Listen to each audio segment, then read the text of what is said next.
Welcome, everyone. I'm Carol Laurie, host of the Her Health and Spirit podcast and upcoming summit. Welcome, Shawn.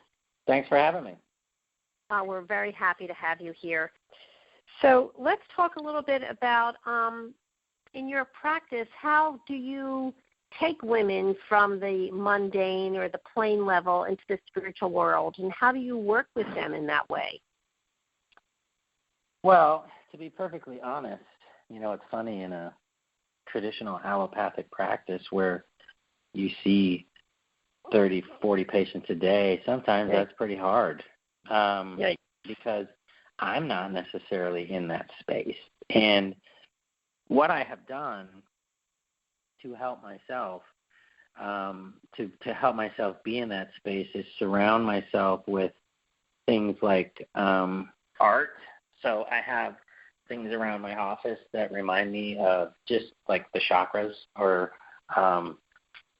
certain pieces of art that are just more stimulatory or spiritual. And I'm not talking about, I pick art just basically because I think it looks, nice or it's appealing to me. But I have a tapestry in a couple of my exam rooms that are behind my exam tables that just have the chakras on them.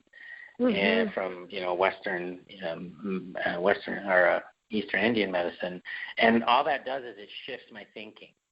So like if I have a patient who comes in for pelvic pain, or this is a good example, I think it's in my book too, is I had a girl come in who was constantly like clearing her throat, and she wore a scarf, and she was constantly like grabbing at her throat, like just kind of itchy and it wasn't something that I picked up on right away. It probably took a visit or two, but I finally said, hey, what's going on with your throat? Thinking, it's probably a virus or something.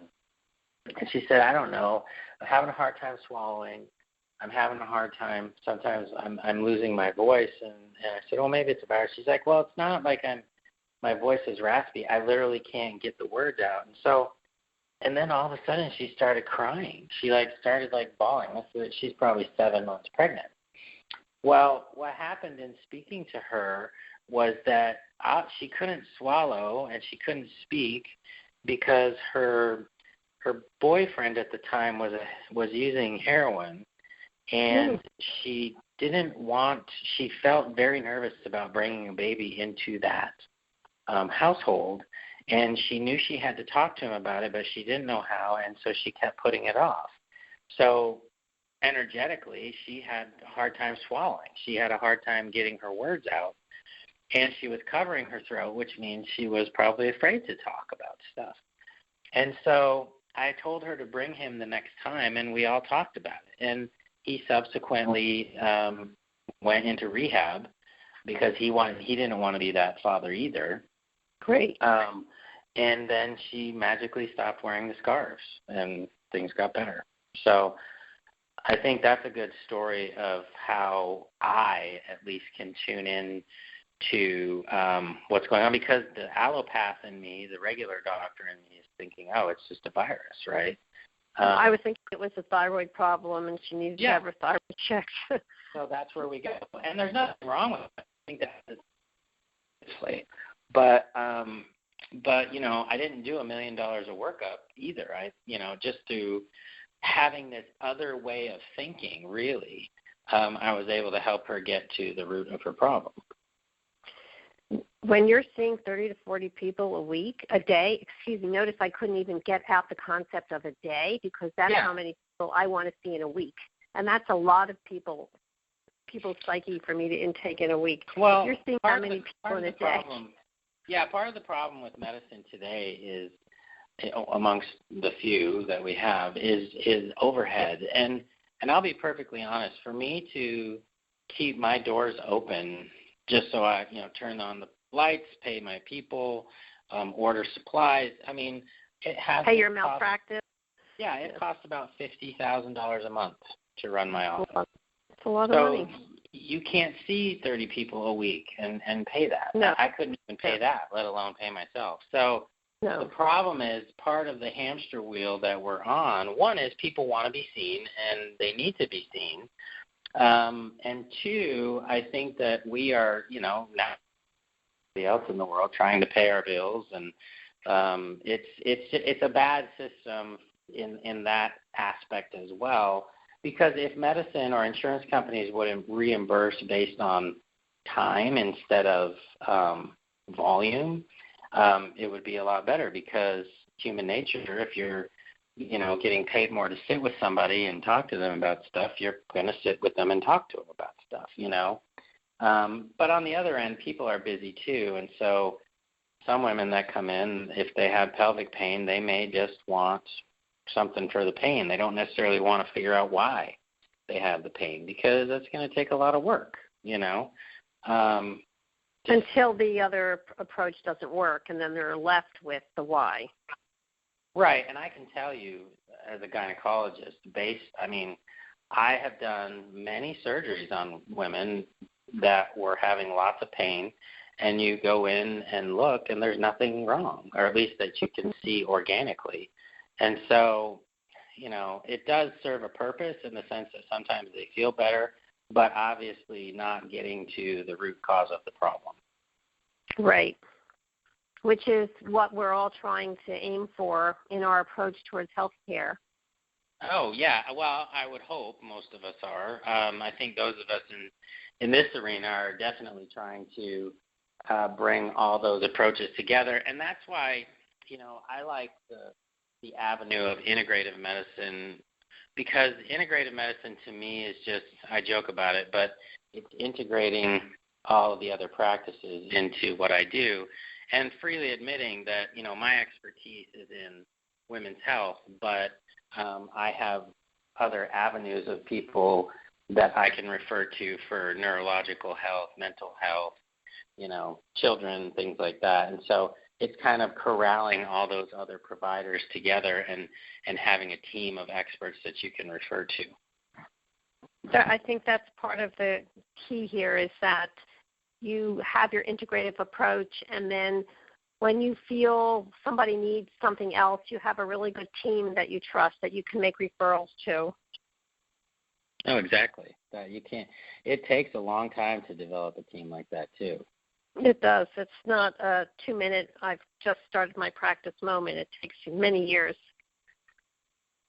Agreed. So before we end, if you could change one thing in the world right now in relation to women and how they take care of themselves and their families and live their lives, what would that be?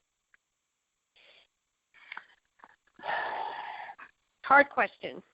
It is a hard question because I only get one thing. Well, you can have 2 things or 3 things. No, we don't have to be so literal here. There is something that popped into my head when you said that, and I think it's societal. Obviously, women tend to get the short end of the stick in this patriarchal system that we have, but I wish women would change the dynamic that they are broken or that they are inferior, in the sense that my wife is a very strong woman. She's an OBGYN. She's super busy. She's a mom. She runs a business. She's a very, very strong person. And yet in that role as a strong female, I think you sometimes feel like, you're being the B word or other things if you're strong, or if you're not strong enough, then there's something wrong with you. And women tend to always be made to feel like if they're not perfect, they're broken, whether that be looks or the way they act, or how everything happens. And we know there's pay discrepancies and things like that. But a good story that I laugh about now, my mom's gone, and I wish I could say more to her, but one of the things I think I would apologize for is when she was in her late 30s, she had a hysterectomy. And I remember there was one particular day, I'm sure there were many, but one particular day where she was particularly upset with me, and I was fairly convinced that the problem was her and not me, obviously. Yeah. And so I said to her, I said, because she had a hysterectomy, I said, "Hey, Mom, have you taken your pills yet?" Meaning her hormones, because I had been trained as a young man that anytime women were mad or upset, it was obviously their hormones. And my point is that maybe sometimes it's the people around you that are being jerks, Mm-hmm. we tend to blame everything on women's hormones. We don't ask guys like, hey, dude, you're kind of being crabby today. You know, for guys, we think they need a Snickers bar like the commercial says, but for women, it's got to be their hormones, you know. So sometimes I think it's okay to be human, and that's what I tell my patients, you know. It's okay to be mad. It's okay to be happy or sad or whatever. It doesn't mean you're broken. It just means you're a human being. And that's the one message I would like to send out. So with that, we're going to end on that note. And Shawn, why don't you let people know how they can find you? My website is www.Dr. Shawn Tassone, so DrShawnTassone.com. I have a pretty active Facebook presence. That's facebook.com/TassoneDoc, TASSONE, DOC. And if they're on my website, I do have a new book coming out in June that's all about hormonal imbalances. And I talk about not just the hormones, but I talk about the energetic aspect of hormone imbalances from the concept of hormonal archetypes and how you can balance your hormones with my method called SHINES, which is spirituality, hormonal modulation, infoceuticals, nutrition, exercise, and a spiritual practice. So wow, be on the lookout that's for that. fantastic. I think that's a beautiful message. Thank you for that. I mean, that's really very powerful. So thank you so very much for your time, Welcome. Shawn. And this is Carol Laurie signing off